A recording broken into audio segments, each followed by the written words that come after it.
politik itu lebih kaya impression management. Jadi jangan yang kita lihat di permukaan seolah-olah itu yang mereka tampilkan. Di periode kedua, dia menjanjikan apapun kepada kita sebagai calon pemilih. Tapi coba kita lihat, benar nggak komunikasi antara yang memilih dan yang dipilih selesai ketika yang dipilih itu terpilih. Mereka ganti nomor HP, ya kan? Kemudian kita ketemu pun pura-pura nggak kenal lagi. Padahal kita tim suksesnya barangkali. Itu banyak kejadian seperti itu. Itulah gambaran, jadi jangan melihat partainya saja, tapi lihat juga orangnya. Jangan lihat orangnya saja, lihat juga partainya.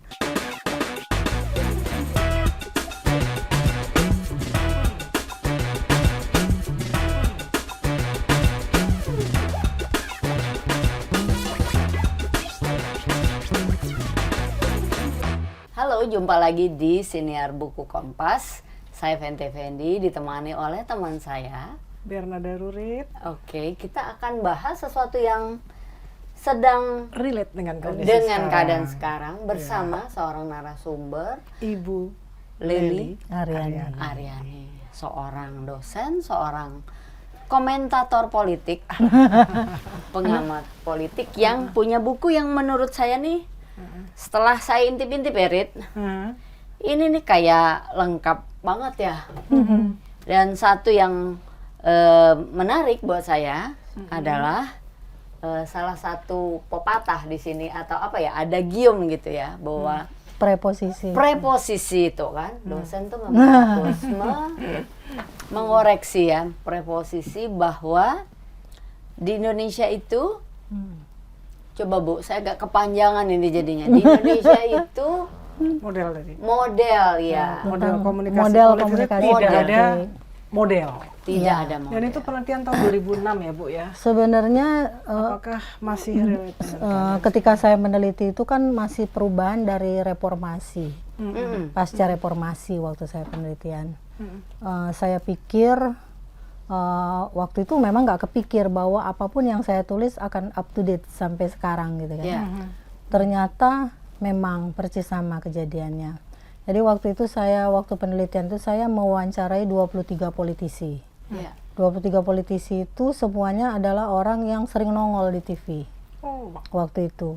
Jakarta ya Bu ya? DPR RI. Nah, 7 orang menteri yang saya wawancarai, 7 aktivis dan 7 jurnalis. Waktu itu RCTI, SCTP masih baru semua itu, dari Metro TV semuanya saya wawancarai. Rata-rata jurnalis lari kalau saya wawancarai, kami biasa mewawancarai katanya, bukan diwawancarai. Nah, penelitian saya itu bersifat interpretatif dan fenomenologi. Artinya saya meneliti itu berdasarkan apa yang dikatakan oleh sasaran penelitian. Jadi bukan apa yang saya pikirkan sebagai peneliti. Jadi letak epistemologinya kan di sana. Mereka mengungkapkan tentang diri mereka sendiri, bagaimana kapasitas mereka berperan di panggung politik, bagaimana mereka memaknai istilah panggung politik seperti yang saya gunakan teorinya waktu itu, teori Erving Goffman namanya. Erving Goffman itu menyatakan kehidupan kita itu ibarat panggung sandiwara. Dan panggung itu dibagi dalam di 2 wilayah pertunjukan. Panggung depan, panggung belakang. Hasil penelitian saya menunjukkan ada panggung tengah. Jadi panggung tengah itu ternyata adalah wilayah kompromistis antara panggung depan dan panggung belakang. Kalau di DPR, panggung depan itu rapat paripurna, rapat komisi misalnya. Kalau di panggung belakang rapat praksi atau ketemu kader-kadernya dan sebagainya. Tapi panggung tengah itu adalah di mana mereka ketemu di ajang-ajang seminar, kalau dulu podcast kan belum ada. Nah, mereka jadi pembicara pesta perkawinan gitu kan. Itu mereka membicarakan tentang tugas-tugas keparlemenan atau tugas-tugas mereka sebagai menteri dan sebagainya. Nah, di wilayah kompromisnya ketemu di situ, ada rapat setengah kamar, istilahnya lobby dan sebagainya. Kalau lobbynya dalam komisi itu panggung depan, tapi lobbynya itu. Terus saya lihat nih, bagaimana cara menemukan bahwa mereka tuh polanya seperti ini. Kan antara gaya komunikasi, model komunikasi, sama pola komunikasi itu 3 hal yang berbeda. Kalau pola komunikasi itu sesuatu yang berulang-ulang mereka lakukan sehingga terpolakan, sehingga membentuk pola akhirnya seperti ini harusnya. Nah, mendekati itu menjadi model akhirnya. Saya lihat kok tidak ada polanya. Jadi kalau mereka ketemunya mau pembentukan ketua praksi apa, lalu pembentukan apa, itu hingar-bingar istilahnya money politik itu seperti bukan barang baru. Nah, itu yang menarik menurut saya. Sebelumnya inspirasi menulis ini awal mulanya tentang premanisme politik. Awal mula meneliti itu. Karena waktu itu lagi heboh banget 2002 itu tentang istilah premanisme politik. Kemudian saya berangkat dari penelitian sebelumnya karena S2 saya kan psikologi. Nah, saya meneliti tentang premanisme percaloan liar. Kejadian premanisme politik saya mencari tahu. Apa sih sebenarnya? Rupanya lebih dekat dengan istilah kekerasan dalam komunikasi politik. Yang terjadi adalah tidak ada dikotomi antara partai politik yang berbasis agama religius dengan yang nasionalis, yang restoratif, demokratis dan sebagainya yang bisa melakukan kekerasan politik, baik psikologis maupun fisik. Itu juga dua nih saya kumpulin fenomena di panggung politik. Terus pemaknaan istilah panggung politik. Satu praksi itu kan biasanya satu partai politik, satu komisi berbeda partai politik. Anehnya di DPR itu satu komisi bisa sama pendapatnya tentang panggung politik, tapi satu praksi bisa berbeda. Misal nih, Mbak Rurit praksi A, sama-sama A. Tapi ketika melihat panggung politik yang sama yang ini, Mbak Rurit bilang ini panggung depan, Mbak Penny bilang ini panggung belakang. Padahal itu panggung depan gitu. Jadi satu orang dari praksi yang sama bisa berbeda pendapat soal istilah panggung. Jadi saya temukan nih terjadi kekacauan istilah panggung politik. Pantesan aja mereka nggak ngerti nih harus seperti apa. Kebetulan pada saat itu ada pembentukan praksi utusan daerah. Mbak Penny masih ingat waktu itu ada politisi yang naik meja, narik mikrofon, teriak, lempar kursi dan sebagainya kan waktu itu kejadiannya. Terus saya lihat nih perbandingan di parlemen dunia yang lain, polanya sama, pola komunikasi sama. Tapi kan mereka identitasnya beda nih, politisinya berbasis religius, nasionalis atau apa, tapi polanya sama. Jadi sehingga mereka tidak mau membentuk model sendiri dalam pola komunikasi yang itu, memaknai model komunikasi itu di panggung mana. Ketika saya tanya Mbak Rurit sama Mbak Penny, praksinya sama nih. Saya tanya nih tentang Mbak Rurit sama Mbak Penny. Mbak Penny, Mbak Rurit kok, Mbak Penty, kok ininya narasinya sama seperti itu. Seolah-olah dia hebat gitu di panggung depan dan sebagainya. Dia bilang sama saya, coba lihat Mbak Lely. Dari sekian, dulu 500 anggota DPR kan. Dari 500 anggota DPR siapa yang berani ketemu sama pendemo kecuali saya, kata dia gitu. Tentang Mbak Rurit saya nanya sama Mbak Penty. Udah bener ya Mbak Penty ya. Betul. Lalu Mbak Penty jawab, Mbak Penty bukan memuji teman sepraksinya. Kamu tahu nggak Mbak Lely? Dia itu literasi komunikasi politiknya dangkal, bla bla bla. Mbak Penty jelek-jelekin Mbak Rurit, gitu kan? Harusnya kan satu praksi itu saling mendukung. Oh iya, dia memperjuangkan kepentingan partai kita, bla bla bla dan sebagainya. Partai yang sama padahal. Sama. Terus kebetulan saya sempat mewawancarai almarhum Sophan Sophian. Saya kebetulan waktu itu lagi hebohnya pengunduran diri beliau dari DPR. Nah, terus saya kontak dia.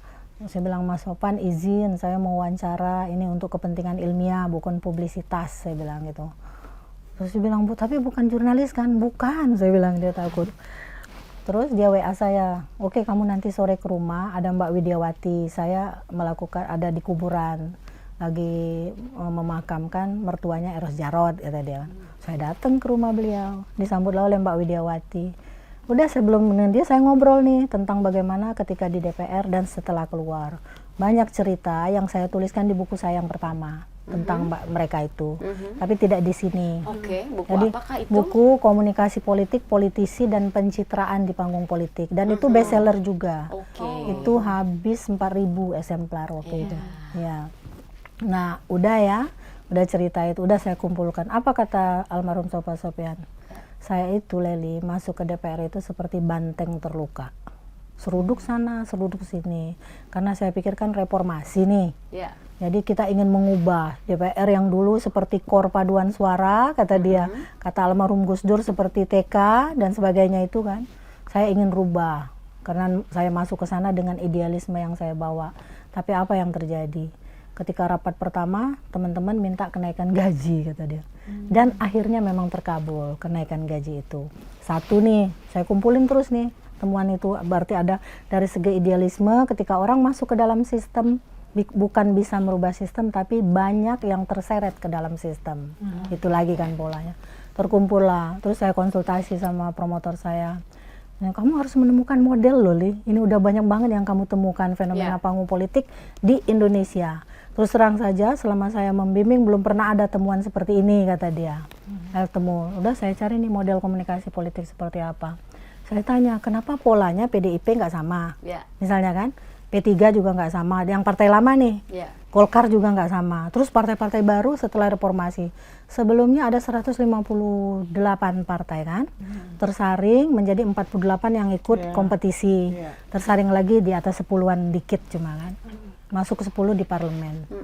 Dinamika ini yang menyebabkan apa ada perubahan nih di sana di parlemen pasca reformasi? Ternyata tidak.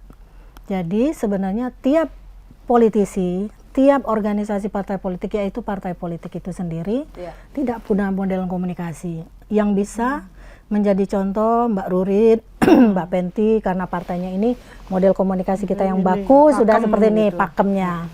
Mbak Penti seperti ini, tidak. Jadi mereka memamerkan langgam dan gaya komunikasi politik mereka masing-masing, meskipun mereka berbasis religius atau agama, mereka mau teriak, mengeluarkan kata kotor, dilemparkan. Jadi, oh iya deh, ini simbol yang saya kenakan tidak pantas saya ngomong seperti ini misalnya. Itu tidak dipikirkan. Itu berapa lama sampai punya kesimpulan bahwa di 2 tahun hampir. 2 tahun. 2 tahun tidak saya ada model itu. Jadi saya menemukan tuh bukan hanya wawancara, tapi observasi partisipan. Jadi saya lesehan seperti teman-teman ini melihat bagaimana mereka rapat. Misalnya ketika mereka rapat, apakah ikut membincang kepentingan rakyat? Kebanyakan main HP, udah mulai kan waktu itu ya. Tapi ketika di luar ada teman-teman wartawan, mereka pasang gaya seolah-olah tadi ditanya, Mas tadi bicara apa? Oh kita tadi bicara gini-gini. Padahal saya di depan mata dia, bener saya ngelihat dia nggak main HP aja, nggak denger, nggak komen, nggak apa, nggak ada interupsi segala macam. Tapi di luar ada teman-teman jurnalis, mereka gitu. Jadi reformasi tidak mengubah, cuma mengubah KOR paduan suara saja di parlemen menjadi dinamika diri masing-masing. Jadi menonjolkan keakuan. Hasil penelitian Pramono Anung kemudian menyusul hasil penelitian saya, kepentingan individu jauh lebih dominan daripada kepentingan kelompok, dan kepentingan kelompok jauh lebih dominan daripada kepentingan masyarakat. Dan Pramono melakukannya sebagai insider. Gitu ya. Tadi penelitian Ibu 2006 sampai 2002 sampai 2004 baru dipublish gitu ya. 2004 saya ujian ya. 2006 dipertanggungjawabkan dihadapkan 14 guru besar. Oke. Dan hasilnya? Hasilnya yudisiumnya cum laude tanpa revisi.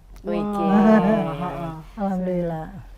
Yang dan kalau kita mengambil rentang waktu dari 2006 sampai sekarang setelah berapa pemilu, observasi apakah dan proposisi itu bahkan sudah bisa menjadi dalil.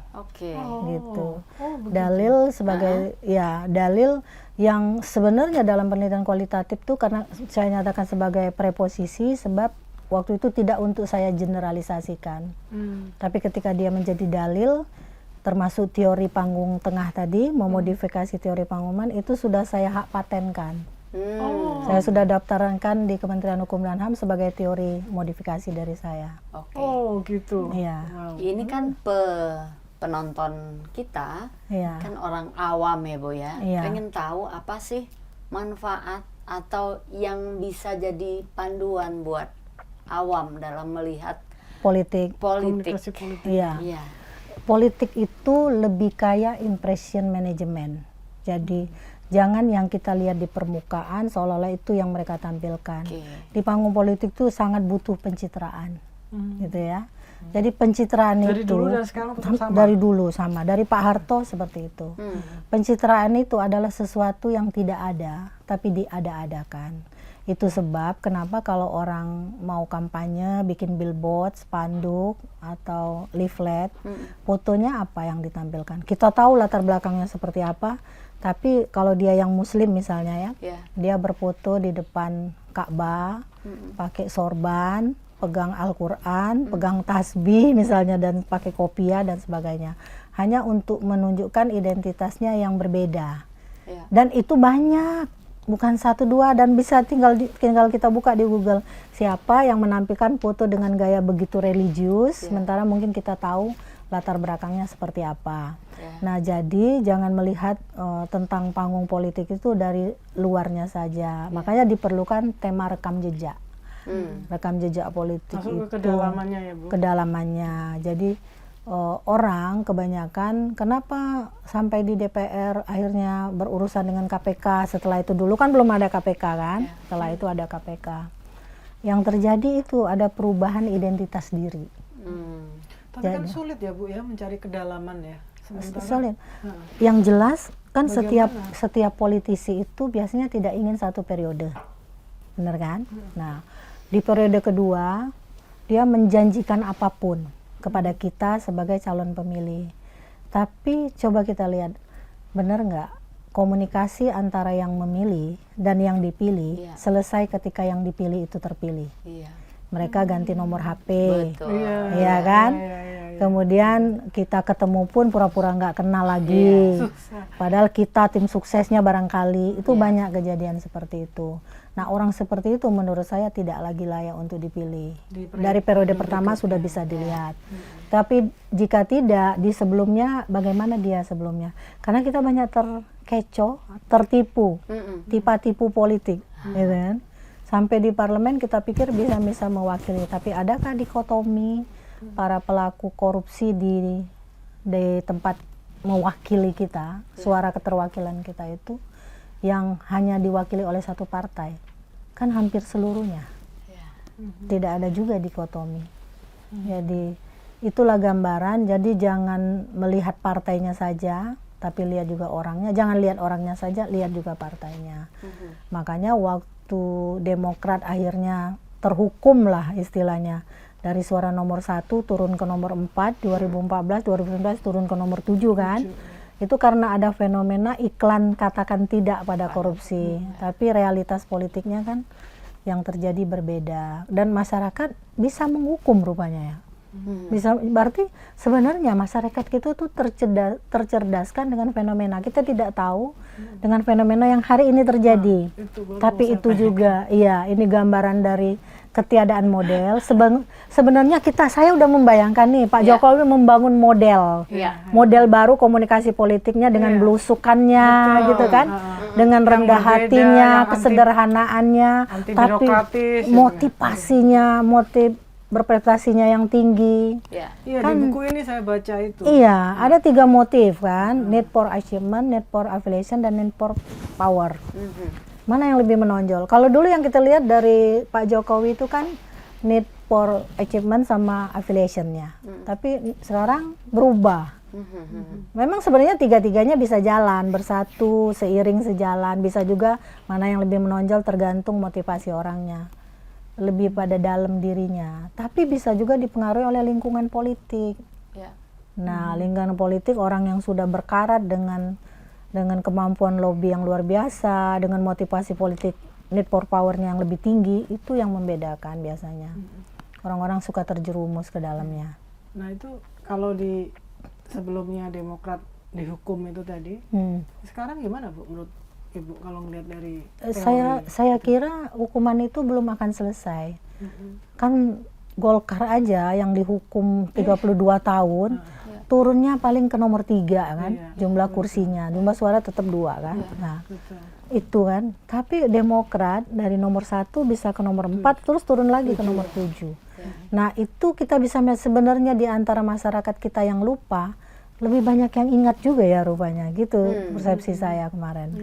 Mungkin juga karena faktor teknologi. Iya, Karena teknologi ada rekam, informasi, ya, jadi rekam jejak digital. jejak digital. Iya, gitu. yang bisa diputar ulang. Iya. Iya, itu juga salah satu yang bisa. Makanya media itu kan bisa membentuk opini publik. Betul.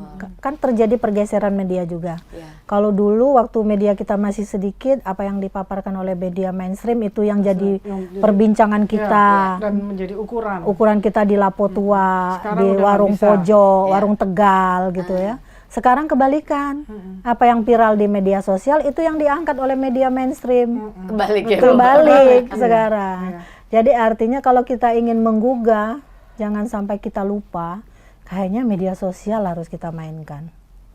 Jadi kita bisa membentuk pola komunikasi politik baru pasca ketidakpercayaan publik pada figur-figur politik. Tapi media sosial kan bola liar sekali. Bola liar memang. Bagaimana cara? Tapi kan setiap saat menemukan pola baru ya, di media sosial baru muncul baru lagi dan sebagainya. Kayak podcast juga kan sesuatu yang baru. Nah, kalau dulu kan orang hanya mendengar di TV mainstream, radio dan sebagainya. Sekarang setiap orang bisa. Bisa, dan setiap orang bisa menjadi wartawan. Ya. Apapun yang kita katakan bisa langsung viral. Gitu loh.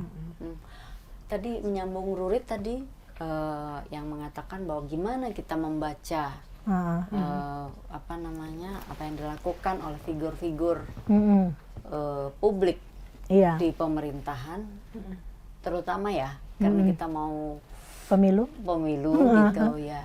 Dan Iya. pembelajaran apa sih Bu yang mesti apa namanya kita dapatkan gitu Iya. antara teori dan praktek itu Iya. supaya nyambung gitu. Iya, antara teori dan praktek itu teori itu harusnya dipraktekkan. Iya. Tuh. Tapi diplesetkan yang kebanyakan. Nah, itu sebab sebenarnya dalam beberapa hasanah ilmu komunikasi politik dikatakan politisi itu sebenarnya terheran-heran ketika rakyat mempercayai apa yang dia katakan. Lebih banyak yang mereka peroleh, sisanya adalah rakyat, sebenarnya gitu. Nah, cuma kan orang tidak belajar ilmu itu. Bagi orang yang tahu, dia tahu nih. Mau aja dibohongin misalnya kan, nanti juga lupa sama lu dan terbukti. Terbukti.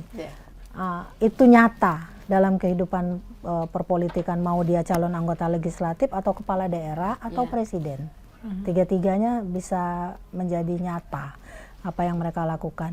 Jadi kita memang bisa mempelajari, tapi kita nggak bisa berbuat apa-apa karena sebenarnya kehidupan kita itu dikuasai oleh partai politik. Coba lihat, kita mau memilih wakil kita di DPR, yang kita pilih itu sudah disaring dulu oleh partai politik. Artinya yang kita pilih pilihan mereka. Kita mau memilih bupati, gubernur, wali kota juga dari partai politik yang mengusung partai politik atau gabungan partai-partai politik. Yang kita pilih artinya siapa? Pilihan mereka. Benar nggak? Nah, makanya kadang-kadang saya tidak suka ada opini wacana yang mengatakan balikin aja pemilihan kepada anggota DPRD untuk provinsi dan kabupaten. Kenapa saya tidak suka? Karena semua hak politik kita sudah diambil. Hak yang kita punyai cuma hak memilih. Kalau hak dipilih harus lewat partai tadi kan. Kita diusulkan nama kita, Mbak Rurin, Mbak Penti, Leli itu harus diusulkan oleh mereka. Kalau kita nggak punya relasi, kedekatan, patron klien dengan tokoh-tokoh partai, belum tentu bisa dilakukan. Tapi partai kan juga punya screeningnya dari survei di masyarakat juga. Gibran punya survei, apa karena dia seorang anak Jokowi? Itu pilihan terhadap Mahfud, oke, kita bisa terima, mungkin kan karena apa yang dia lakukan misalnya. Terus yang lain juga, ada yang lebih tinggi surveinya, tapi tidak dipilih. Waktu Pak Ma'ruf Amin, bahkan tidak ada hasil survei, ya kan? Jadi semuanya ditentukan oleh partai politik. Nah, ketika itu terjadi, kita kan harus nerima. Makanya saya bilang hak kita udah diambil di parlemen, hak legislasi, hak anggaran, hak pengawasan sudah diambil. Artinya tinggal satu hak kita, memilih yang sudah mereka saring tadi. Kalau itu diambil, katanya ini Bu terjadi korupsi karena kos politik yang tinggi. Kita tanya, kalau di DPR mereka bilang karena harus 50% plus 1, benar kan? Mereka bilang, oke, kami pilih Anda Mbak Rurit, siapkan satu kami 50 miliar. Lebih besar nggak? gitu. Lebih Berarti besar Ibu nggak? tetap demokrasi langsung tetap yang Langsung, terbaik karena ya? kalau itu yang terjadi yang diterima oleh rakyat lebih banyak. Tapi kalau dia kembali ke DPR, yang nerima itu anggota DPR. Dan saya ini secara langsung pernah mengalami waktu DPR. Oke. Jadi banyak yang menawarkan itu, berapa mau ngasih sampai nganter uang ke rumah gitu dan sebagainya kan. Waktu Bapak, kebetulan suami saya pernah jadi calon bupati. Jadi ada 2 pilihan, waktu itu dia masuk ke 2 besar. Banyak yang datang dengan segala kontrak, perjanjian kalau menang begini dan begitu dan begana gitu kan. Itu nah, yang terjadi itu. Jadi realitas itu nyata dan saya saksikan sendiri. Datangnya ke saya, bawa uangnya berapa kopernya ke saya gitu. Nah, realitas itu terjadi. Tapi kalau dia secara langsung memang dia ada serangan pajar kalau zaman Orde Baru. Kalau sekarang ditambah lagi nih, serangan subuh, serangan tahajud, serangan duha, waktu sholat maghrib, sholat isya, semuanya ada serangan. Tapi itu yang dapat rakyat. Nah, tinggal rakyat berarti yang harus dicerdaskan. Apakah mau dibeli suaranya hanya 50.000 atau sekantong sembako? Ada juga yang berprinsip Terima duitnya, pilihannya beda. Iya, atau mereka bilang gini, kalau nggak diambil sekarang, nanti kalau udah jadi mereka nggak mau ngasih kok, gitu. Nah, tinggal bagaimana mencerdaskan itu. Karena kalau kita sisir, banyak juga yang cerdas. Apalagi sekarang banyak pemilih muda kan, 54%. Saya pikir mereka adalah orang-orang yang bisa rasional dibandingkan dengan pemilih-pemilih Indonesia yang mungkin selama ini kurang rasional, irasional sifatnya gitu. Jadi kalau saya bisa menggarisbawahi bahwa pemilih kita yang muda itu yang harus proaktif dengan Apalagi bantuan digital gadget. teknologi ya. Iya, Apalagi mereka bisa orang yang melek teknologi melok ya, Fen, ya. Iya. Saya aja kadang terkaget-kaget dengan cucu saya yang kelas 3 SD kan. Iya. Lebih canggih dia dalam membuka-buka ingin mengetahui sesuatu. Iya. Kemarin aja dia kelas 3 SD dari 7.000 peserta ikut lomba bahasa Inggris, dia dapat medali emas. Tapi temanya udah ada masuk-masuk. Yang tinggi menurut saya kan, tinggi lah tentang bagaimana toleransi dan sebagainya gitu. Nah, artinya anak kelas 3 SD aja udah mulai, kalau dicerdaskan akan cerdas. Tanggung jawab kita termasuk Mbak Rurit sama Mbak Penti nih mencerdaskan calon pemilih. Artinya Ibu punya harapan besar ya, generasi yang 54% ini akan membuat politik Indonesia lebih baik. Lebih baik. Ada mereka itu kan ada pemilih pemula, generasi Z itu ya, pemilih milenial. Tapi pemilih pemula tuh tidak harus umur 17 tahun.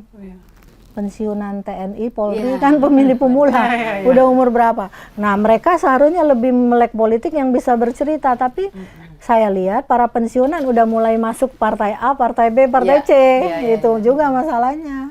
Nah, nih Gitu. apa namanya? Karena waktu juga nih. Jadi saya pengen dapat pesan lah ya dari Ibu sebagai pakar komunikasi politik, gimana sih membuat apa namanya demokrasi menjadi lebih bermutu. Iya, itu kan kita ini sebenarnya kan kalau kita memahami teori Laswell selalu menempatkan ada namanya komunikator, satu komunikan.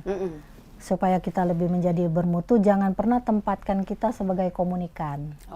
Karena komunikan itu adalah orang yang pasif, mbalelo, melongok dan sebagainya.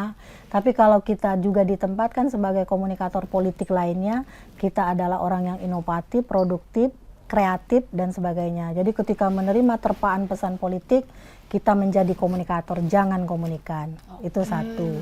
Terus yang dinamakan komunikator politik itu kan ada 5 menurut saya. Ada politisi, ada aktivis, ada profesional, ada masyarakat yang menyampaikan aspirasi dan apresiasinya ke panggung politik, dan ada jurnalis peliput siaran politik, termasuk teman-teman yang hari ini meliput, mereka juga adalah komunikator politik. Nah, mereka sebenarnya bisa ditempatkan sebagai elite communication namanya. Nah, karena dia adalah elit yang ngerti teknologi, yang sering dengar nih kalau ada narsum kan belajarnya lebih banyak ya. Nah, tentu mereka lebih cerdas. Mereka secara berantai sebenarnya bisa mengirimkan pesan. Nah, entah dengan simbol, atau dengan apa. Karena politik itu adalah by design atau by accident, maka literasi politik juga harus by design gitu. Jadi kuncinya nggak boleh pasif aja, Rit. Iya. Gunakan semaksimal mungkin gadget, mungkin dengan segala platform yang ada. Ya itu tadi. Jadi komunikasi verbal dan non verbal. Kalau tidak lewat gadget, kita bisa ngomong dengan lingkungan terdekat, itu yang jauh lebih penting menurut saya. Ibu Lely, terima kasih banyak Mbak waktunya. Penti, Cepat ya? Mbak Nurit, Iya, cepat berlalu. Iya. Oke, terima kasih waktunya dan pendengar podcast atau siniar buku Kompas. Kita ketemu di episode yang lain.